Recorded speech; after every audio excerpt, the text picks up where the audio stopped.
The rains come again until there is nothing left of road, wood, or field, nothing in the entire world but mud. The exhausted English soldiers hoist their longbows over their heads, trying to protect the precious yew wood from the water. The empty wagons can scarcely roll forward, even though all the supplies have long been eaten. Terrifying hoofbeats resound from the rear. The French knights have come. The English have been in a slow retreat ever since the debacle at Harfleur, where King Henry V's glorious siege dragged on and on, costing the lives of 3,000 Englishmen. Now, Henry has all but abandoned his dream of establishing his hereditary claim to the French crown. Like his men, he only wants to reach Calais and the ships that will return them home to England. On the road back to Calais, the French army overtakes Henry. Knowing that the English are fatigued, starving, and outnumbered 3-1, the French have no interest in negotiation. The English make their stand on a wooded hilltop. The archers plant stakes in the ground to offer some barrier against the deadly French cavalry. Henry's only hope is that his lightly armored infantry prove more nimble than the impetuous French knights, and that the range of his archers can even the odds before the French horses are upon them. The Battle of Agincourt is remembered not because it was an inevitable triumph, but because it was an upset. Outnumbered English longbows were victorious over French knights only because the knights had to charge up a muddy hill through a dense forest. The English wore little armor and were able to catch the encumbered French in the middle of their retreat. A charge by Henry and his surviving cavalry pushed aside the beaten French and opened the road to the coast. Despite his victory, Henry did not follow through on his attack, but withdrew to England. The true winner of the battle was Burgundy, which was able to come to power in a vacuum emptied by both the English and the French. Throughout Europe, church bells ring while screams and the smell of burning wood fill the air. Everybody knows of the terror of the Vikings and their feared longships, but those who dwell inland face another horror. Magyar horsemen strike deep into the European heartland, raiding, plundering, and killing without distinction. These nomadic pagans come from far to the east, where they were driven out from their homelands by their aggressive neighbors. Now they have arrived in Europe, and their lightning-quick raids terrify the locals. The rulers of Europe are powerless to stop these swift-mounted marauders. Raiding, however successful, cannot sustain the Magyar tribes forever, and they are ready to settle down. Scouts have found a suitable location to the south, large open grasslands, similar to the steppes of the Magyars' ancestral home, lie within the Carpathian Basin. Only the eastern Franks, Moravians, and Bulgarians stand in their way. If the Magyars can defeat them, the tribes will once again have a land to call their own. The Magyar horsemen annihilated the Frankish army and utterly destroyed the empire of Great Moravia. After centuries of wandering the steppes, they could finally settle down to create their own kingdom. Many, however, rejected the thought of exchanging their bows for plows. Not until Otto the Great, founder of the Holy Roman Empire, defeated them at the Battle of Lakefeld, did the Magyar raids finally come to an end. After this defeat, the Magyar nomads adopted European ways, converted to the Christian faith, and transformed into farmers. They founded the Kingdom of Hungary, whose army was famed for its combined elements of nomadic horsemen and heavy cavalry.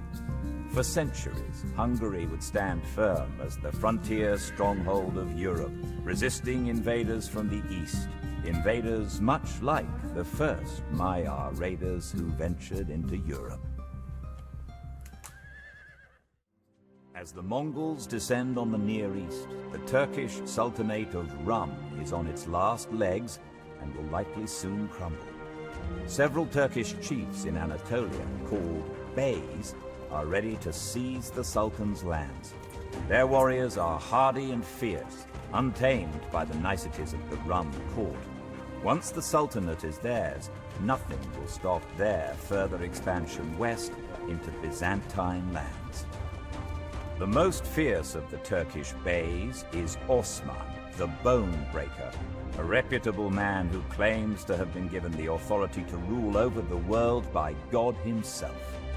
He is determined to unite the Turks against their common enemies.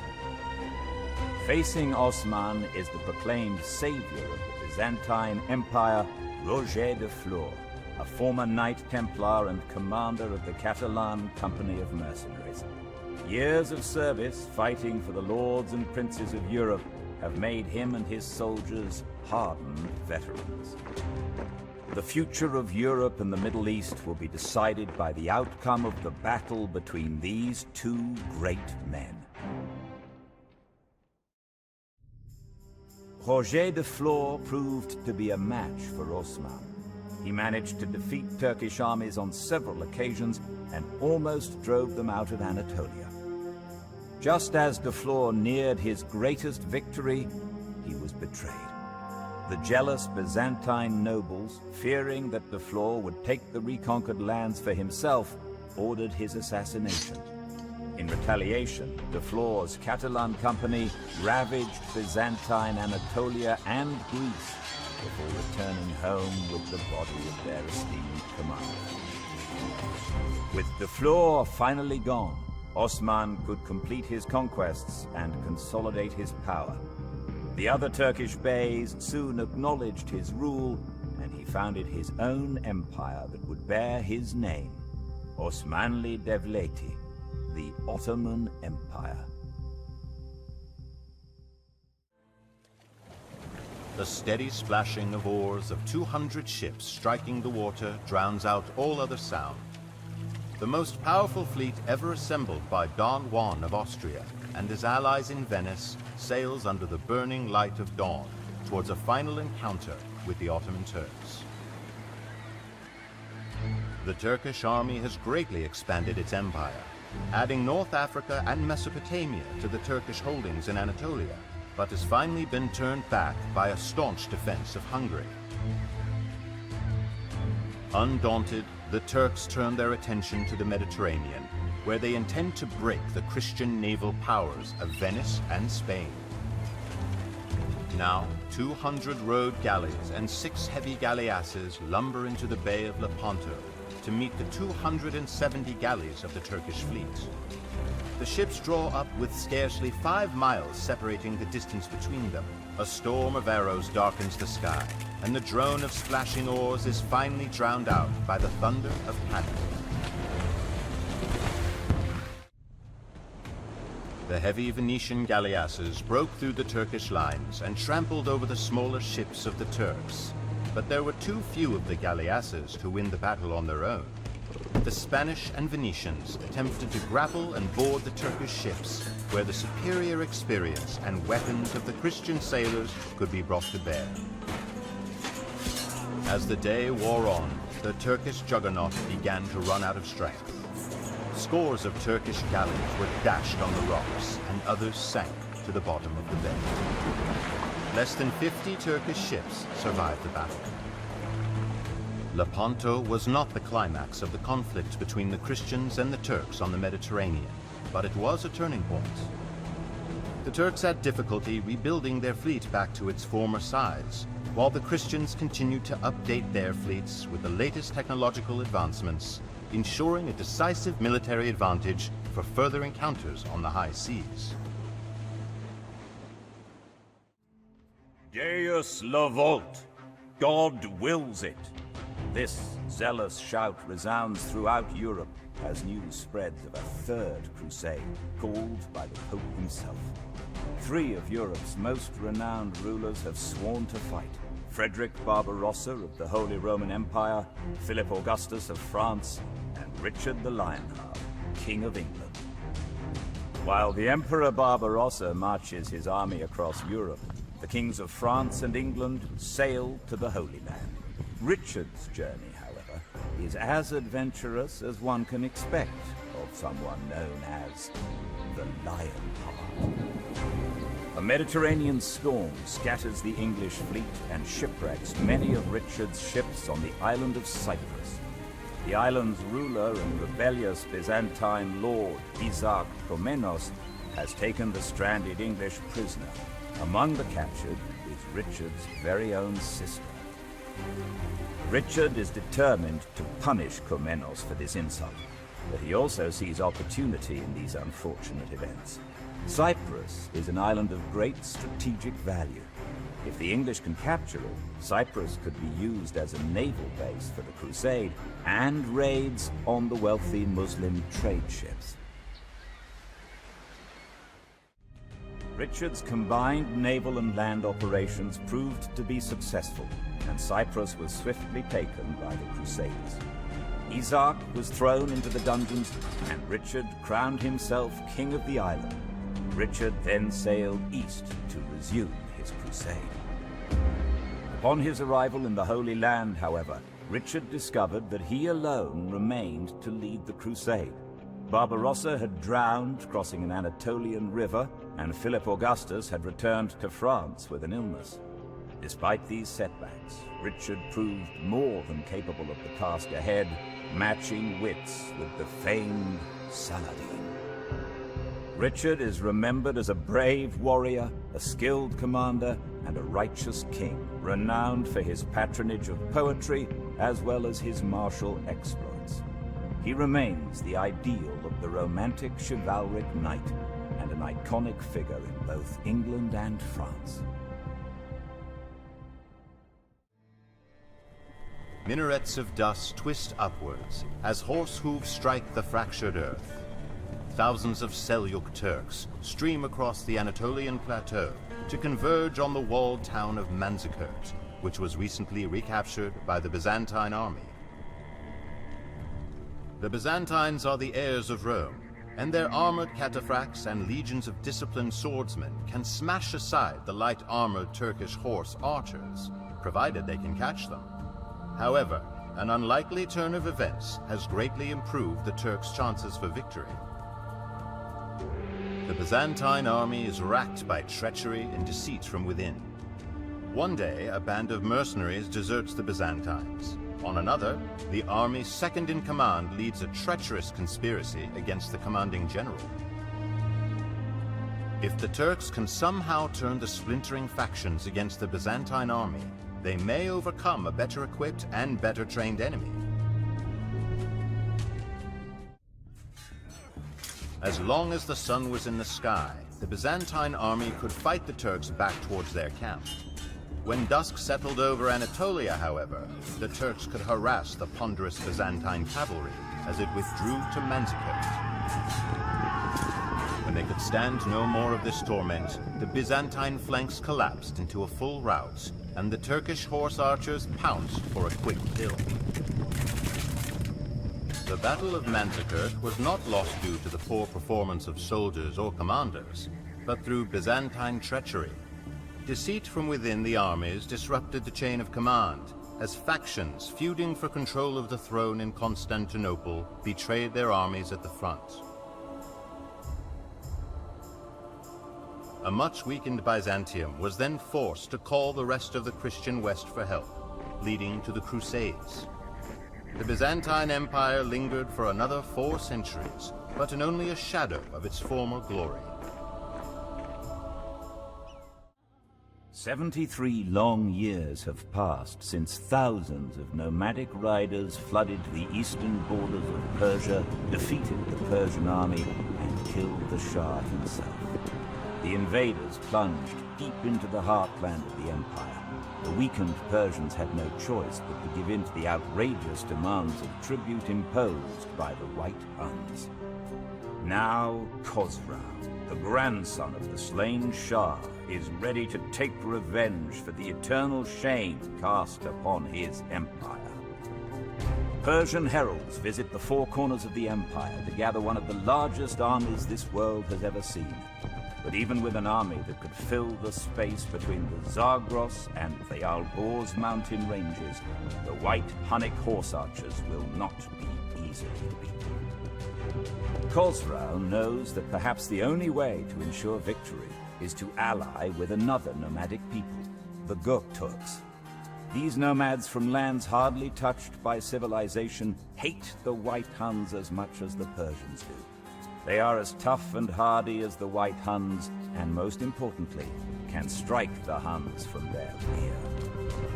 The earth trembles as thousands of Persian horses and elephants travel to battle. Khosrau will soon show the world that the Persian Empire is still a force to be reckoned with. The White Huns were powerful, but too disorganized to cope with multiple invasions. When the Persians and their Turkic allies launched a two-pronged attack, the White Huns panicked. The mighty Persian beasts of war and swift, accurate Turkish horse archers crushed the disorientated enemy within 8 days. After the Persian victory at Bukhara, the White Huns faded into history, and the Gökturks and Persians divided the conquered land among themselves. Under Khosrau, Persia once more became a worthy rival of the Byzantine Empire, while the Turks established themselves in the vacuum left by the White Huns. The haze of spent gunpowder hangs over the gravel-strewn beach, confusing the seabirds that nest on the rocky outcroppings of Xinhai Bay. As soon as the winds of the eastern sea disrupt the cloud, the Japanese Navy will return, cannons blazing at the sea walls and at what remains of the Korean fleet. Although the army has so far managed to repel any of the samurai that have waded ashore, it is only a matter of time before the Japanese are victorious. The last hope for the Korean Navy is an innovative commander named Yi Shu-shin. Admiral Yi is constructing a secret weapon, a ship with iron armor that can withstand the Japanese cannon and a spiked hull to repel boarders. He calls these ships Kobuksan, or turtle ships. If Admiral Yi can ready his fleet of turtle ships in time, then the Koreans stand a chance of defeating the Japanese. On the other hand, if he is too late...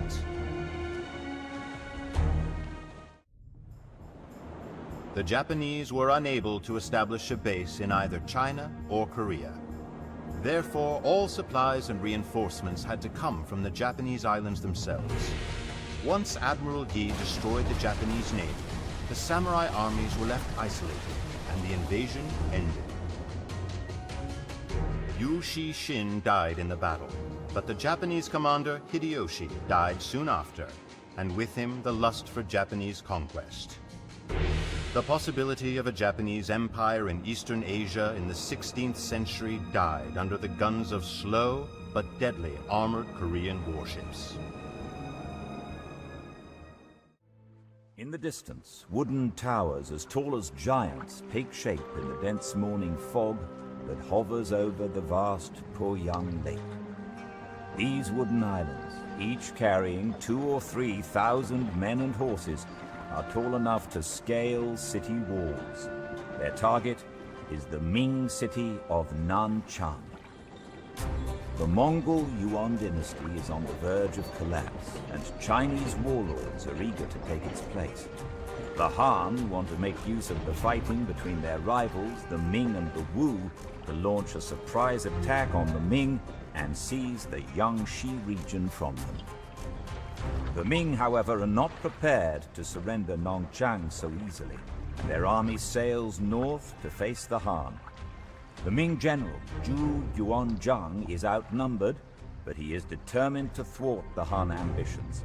After all, only one warlord can rule China.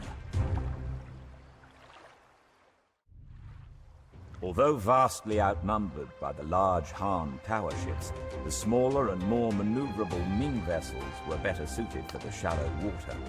During the second night of the battle, the Ming launched a surprise attack with fire ships, which devastated many of the Han ships.